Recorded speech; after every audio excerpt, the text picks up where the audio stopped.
কিন্তু এখন বড় বিপদ হয়ে গেছে, সেটা হচ্ছে যে হট করে গেল ফোন অফ হয়ে, এবার গেছে সুমন আমার উপরে খোঁজে, মানে স্বাভাবিক ব্যাপার। আর বায়না করে করে আমার কাছে বসছে না, ও কী করেছে, সামনে বসতে পারবে, বাবার সাথে পার পেয়ে উঠতে পারে, যেহেতু সামনে গেছে, গিয়ে ফোনটাকে ঘাটার জন্য সামনে গেছে।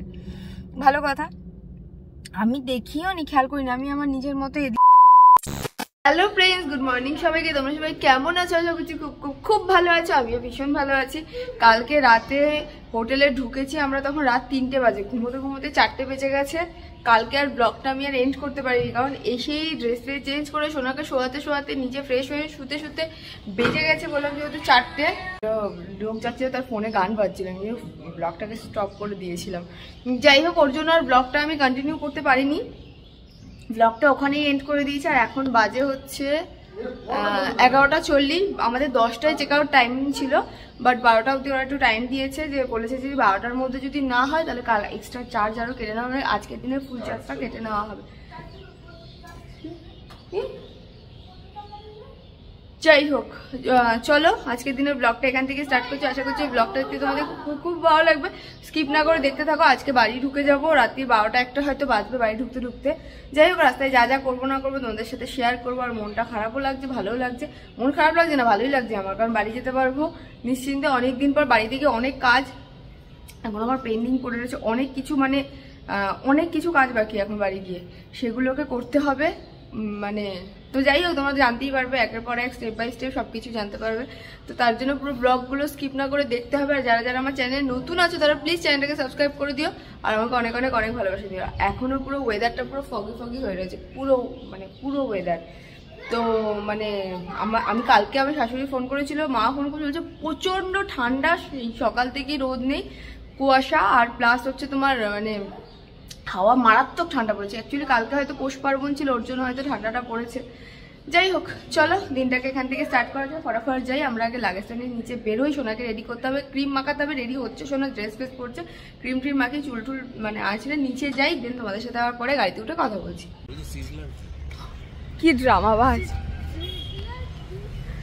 চেক আউট হয়ে গেছে, সামনেই বললো যে গাড়িটা ওদের হোটেলেই পার্ক করা আছে, একটুখানি সামনে যাব। কিছু তো টিফিন করা হয়নি, যেহেতু সামনে ওদের এখানে একটা পুরি সবজির দোকান আছে, ওখান থেকে ভাবলাম একটু ব্রেকফাস্টটা করে নেবো, কারণ গা গোলাচ্ছে প্রচণ্ড। রাত্রিবেলা তো খেয়েছি সেই 10টার সময় খেয়েছি, আর ঘুম থেকে দেখবে সকাল সকাল উঠে গেলে খিদে পেয়ে যায়, সবাই সাইডে এক, তো ওই জন্য খিদে পেয়ে গেছে, সবাই একটু পুরি সবজি খেয়ে দেন রওনা দেবো। এখন বাজে হচ্ছে 12টা, এখনো বাজেনি, 2 মিনিট বাকি আছে 12টা বাজতে এখনো। বাড়ি ঢুকতে ঢুকতে আজকেও সেই 2টো 3টে বাজবে। শিলিগুড়িতে এই জাস্ট ঢুকলাম, ভাবলাম এখান থেকে 2টো বাজে, এরপরে কোথায় খাবার পাবো না, কালকের মতো অবস্থা হবে। আর বেসিক্যালি শিলিগুড়িতে আসলেই আমরা এই হোটেলটাতে থাকি আমরা, তো এখানে অ্যাকচুয়ালি মানে চেনা পরিচিতই ধরতে গেলে, তো এখানেই থাকি, এখানেই মানে যদি দুপুরবেলাও হয় এখান থেকে একবারে ব্রেকফাস্ট লাঞ্চ সব করে এখান থেকেই বেরোই। তো যাওয়ার পথে এই হোটেলটাই পড়লো। অ্যাকচুয়ালি এই যে মালিক রয়েছেন তার সাথে মুখার্জির খুব ভালো মানে রিলেশন, বন্ধুর মতো, তো বন্ধুই, তো ওর জন্য এখানেই মানে বললো যে খাওয়া দাওয়াটা একবারে, উনিও বললো যে খাওয়া দাওয়াটা একবার এখান থেকেই করে যাও তোমরা, তো ওই জন্য এখানে দাঁড়ালাম। এই এখন লাঞ্চটা করবো, করে দেন বেরোবো। লাঞ্চে অর্ডার দিলাম রাইস, চিকেন, আর হচ্ছে কাতলা কালিয়া আর ডাল, এই অর্ডার দিলাম। যাই হোক, চলো ভেতরে গিয়ে বসি। আমি একটা ফ্রাই ভুলে গেছি, ফ্রাই কিছু অর্ডার দিতে, ওই ফ্রাইটা একটা অর্ডার দিতে ভাবছি, যে চিপস মানে আলু ভাজা টাইপ কিছু একটা অর্ডার দেবো, আর স্যালাড। খাওয়া দাওয়া কমপ্লিট হয়ে গেছে, এবার মুখার্জি ওখানে গল্প করছে, যার বাবাও গল্প করছে, দুজনে মিলে এখন গল্প করছে, যে এই রেস্টুরেন্টের মালিক শিলিগুড়িতে, তার সাথে এখন দুজনে মিলে গল্প করছে। কখন বেরোবো ভগবান জানে, এখন অলরেডি বেজে গেছে হচ্ছে 2:30, বাড়ি ঢুকতে ঢুকতে 2:30 3টে বাজবে রাত, কখন যে বেরোবে ভগবান জানে। এরা তো গল্পে মশগুল হয়ে গেছে, পুরো বিরক্তি লাগছে, এবার না ডাকলে আসবে না, তখন থেকে দেখছি গল্প করেই যাচ্ছে 3জন দাঁড়িয়ে।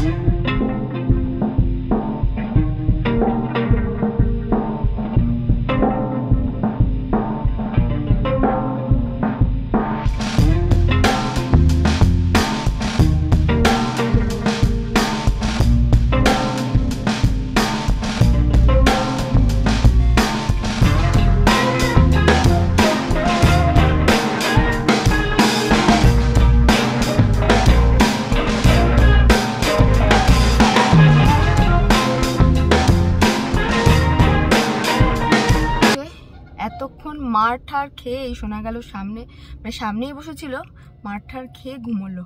অ্যাকচুয়ালি একটা হয়ে গেছে বড় সমস্যা, ভীষণ বড় প্রবলেম হয়ে গেছে। সেটা হচ্ছে সুমনের তো ফোনে ম্যাপটা চালানো ছিল, তো এবার ব্যাপারটা হচ্ছে যখন ব্রিজের ওপর থেকে যাচ্ছিলাম এত পরিমাণে জ্যাম ছিল, আর সোনা সেই খেয়ে ওঠার পর থেকে সুমনের ফোনটা ওর কাছে, গেম খেলছে, ড্রয়িং করছে, প্লাস তোমার করছে, ইউটিউব দেখছে। করতে করতে করতে করতে হঠাৎ করে সুমন একটা ওপরে ব্রিজের ওপরে জ্যাম দেখে কি করেছে, যে শর্টকাট কোনো রাস্তা আছে কি না, মানে কোনো পাড়ার মধ্যে থেকে ঢুকে গেছে। যেই ঢুকেছে সেই গেছে ফোনে পুরো সুইচ অফ হয়ে। এবার পুরো মানে আমার ফোনটাও মানে চার্জ খুবই কম রয়েছে। আমার আজকে পোস্ট আমি মানে আজকে যেটা পোস্টটা আপলোড করার কথা ছিল সেটা আমি আপলোড, কারণ কালকে রাতে তো ব্লগটা এন্ডই করতে পারিনি। আজকে ব্লগটা ওই রেস্টুরেন্টে বসে যখন খেতে গেলাম তখন বসে বসে ব্লগটাকে এডিট করলাম, কিন্তু পোস্ট করার মতো নেট আমার কাছে নেই। আর নেট এখন মানে পোস্ট করতে গেলে, ব্লগটা আপলোড করতে গেলে আমার সে ব্যাটারি মানে প্রচুর যাবে আপলোড করতে গেলে। এই জন্য এখন আর আজকে আর কোনো ব্লগ যাবে না, কাল থেকে আবার রেগুলারিটি মেনটেন হবে। কাল থেকে রেগুলার বেসিসে যেরকম ব্লগ যেত সেরকম ব্লগ আবার যাবে। কিন্তু এখন বড় বিপদ হয়ে গেছে, সেটা হচ্ছে যে হট করে গেল ফোন অফ হয়ে, এবার গেছে সুমন আমার উপরে খোঁজে, মানে স্বাভাবিক ব্যাপার। আর বায়না করে করে আমার কাছে বসছে না, ও কী করেছে, সামনে বসতে পারবে, বাবার সাথে পার পেয়ে উঠতে পারে, যেহেতু সামনে গেছে, গিয়ে ফোনটাকে ঘাটার জন্য সামনে গেছে। ভালো কথা, আমি দেখিও নি, খেয়াল করি না, আমি আমার নিজের মতো এদিকে বসে ব্লগ করছি কিংবা একটু ফোন ঘাটছি, একটু গেম খেলছি আমি নিজের মতো। হঠাৎ করে সুমন আমার উপরে চিল্লে উঠেছে, হ্যাঁ তুমি দেখতে পাচ্ছ না। আমি কি করে জানবো ও ওখানে করছে, ওর পাশে বসে রয়েছে, আমাকে একবার আওয়াজ দিলে তো আমি ফোনটা কেড়ে নিতাম। আর এতটাই দুষ্টু হয়ে গেছে, ফোনটা মানে পেলে আর ছাড়তে চায় না, লুকিয়ে চুরিয়ে মানে এরমভাবে ফোন দেবে টের কেউ না পায়। যাই হোক, যেই ইসে হয়েছে, তারপরে দিয়েছি এক মার থাপ্পড়, তারপরে ফোনটা রেখে দিয়েছে, দিয়ে ঘুমিয়ে পড়েছে সামনে। এইবার ভাগ্যিস মুখার্জির ফোনে চার্জ ছিল কম বেশি, এবার ওর ফোনটা দিয়ে তারপরে গিয়ে তোমার আমাদের গাড়িতে যে চার্জারটা রয়েছে না, ওই চার্জারে না চার্জ খুব একটা মানে গাড়ির সাথে যেটা ফিট করা থাকে, সেই কি হলো বকছি না, ব্লগ করছি তো গাড়ির সাথে এখন আবার এসছে বলছে বকছো কেন, আমাকে একটু আগে কি মুখ করলো। তো তারপরে গিয়ে গাড়ির সাথে যে চার্জারটা যেটা সেট থাকে মানে ফ্ল্যাগ থাকে যেটা, ওটাতে ভালো চার্জ হয় না, কারণ ওটাতে না খুব গাড়ি যখন নড়তে থাকে তখন গিয়ে কি হয়, ঘুমোচ্ছে তো সোনা, পাটা ইসে করে দরজাটা দিস, কিন্তু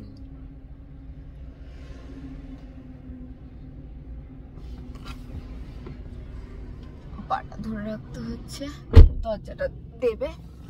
তো গাড়ির সাথে যেটা, গাড়ি এত যখন গাড়ি নড়তে থাকে তখন কি হয়, চার্জ ঠিকঠাক হতে চায় না, লুজ কানেকশন হয়ে যায়, চার্জার ঠিকঠাক হয় না। তারপরে যাই হোক ওর ফোনটা দিয়েই চার্জ দিয়ে মানে ইসে করে করে ম্যাপ দেখে দেখে হাই রোডে আবার উঠলাম। এবার একটা এই চায়ের দোকানে দাঁড়ালাম, চায়ের দোকানে দাঁড়ানোর পর এখন সুমন আর মুখার্জি, আমি যেহেতু চা খাই না, ওরা চা খাবে আর ফোনটা দেবে একটু চার্জ। আমি বললাম যে ফোনটা আবার চুরি ফুরি করে না তো এরকম ধাবা, বলছে না না ওরকম কিছু হবে না। তো ওখানে আমিও দিয়েছি একবার অনেক দিন আগে একবার আমারও এরকম হয়েছিল। তো কালকে যেহেতু, তারপরে তো যেদিনকে আমরা ডুয়ার্স যাচ্ছিলাম, না পরের দিন যেদিন ঘুরতে গেছিলাম, ডুয়ার্স বলে ফেলি আমি বারবার, একটু আগেও বসে বসে ওকে ডুয়ার্স করছিলাম। মেঘালয় গেছিলাম, মেঘালয় যে পরের দিন যে লেকটা দেখতে গেছিলাম, ওখানে ফেরার পথে আমার চা শেষ হয়ে গেছে। আমার বাবা মা গেছে ভয় পেয়ে, এর ফোন তার ফোন কন্টিনিউয়াসলি ফোন করে এত ভয় পেয়ে গেছে, আমার মা বাবা ভীষণ ভয় পায়। মানে আমার বাইরে গেলে যদি আমার ফোন ঠিকঠাক না মানে ইসে পায় ওরা ফোনে, আমার আর শোনার কথা এত টেনশন করে, আমার আর শোনার কথা মারাত্মক পরিমাণে টেনশন করে। তাই কিসের আওয়াজ হচ্ছে, তাই ওরা বলছে, মুখার্জি আর সুমন বলছে বাড়ি গিয়ে একবার মায়ের সাথে দেখা করে আসিস, তোর মা এত ভয় পেয়েছে। তার মানে স্বাভাবিক ব্যাপার, সবার মা বাবা তো সমান হয় না, আমার মা বাবা আমার প্রতি একটু বেশি কেয়ারিং। যাই হোক, এবার ওর চার্জটা দিলে যদি 30%ও চার্জ হয় তাও অনেক, তাও মোটামুটি অনেকটা কভার করা যাবে 30% চার্জ হলে। চলো, এটা হচ্ছে ব্যাপার, একটু চার্জটা একটু হলে দেন আমরা এখান থেকে বেরোবো চাটা খেয়ে। আর এখন বাজে হচ্ছে তোমার 6:30। বাড়ি যেতে যেতে 2-2:30 বাজবে, একদম নিশ্চিন্ত। গিয়ে ফ্রেশ হওয়ারে অনেক মানে বাড়ি গিয়ে আর ইচ্ছা করে না, তখন মনে হয় কতক্ষণে ঘুমাবো। সুমন তাড়াহুড়ো দিতে থাকে এত না, যে নিজে ফ্রেশ না হয়ে আগে ওদের বিছানা ফিছানা করে দিই, তারপরে গিয়ে আমি ফ্রেশ হই, দিন গিয়ে আমি ঘুমোই। কিসের আওয়াজ হচ্ছে এত? ও সুমন পেছনে জল দিয়ে ওর গাড়ির পেছনে সেটা ধুচ্ছে, কাঁচটা, পেছনে যে কাঁচটা থাকে। চলো পরে কথা বলছি, আবার যেখানে দাঁড়াবো এরপর সেখানে তোমাদের সাথে আবার পরে কথা বলছি।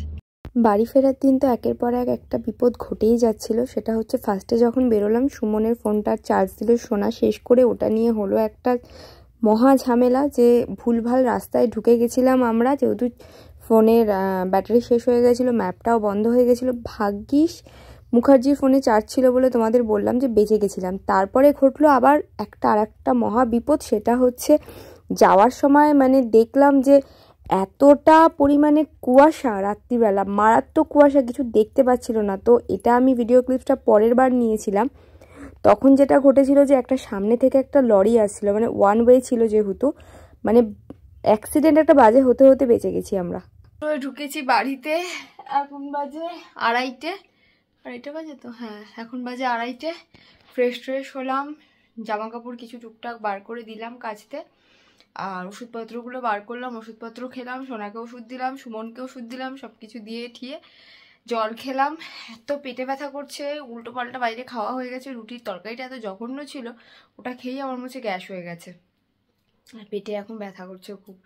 যাই হোক, চলো আজকের মতো গুড নাইট, কাল আবার দেখা হবে নতুন একটা দিনের সাথে, নতুন একটা ব্লগ নিয়ে। আজকের মতো টাটা, তোমরা সবাই খুব ভালো থেকো, সুস্থ থাকো, এটাই মাতার কাছে প্রার্থনা করি। তো চলো টাটা।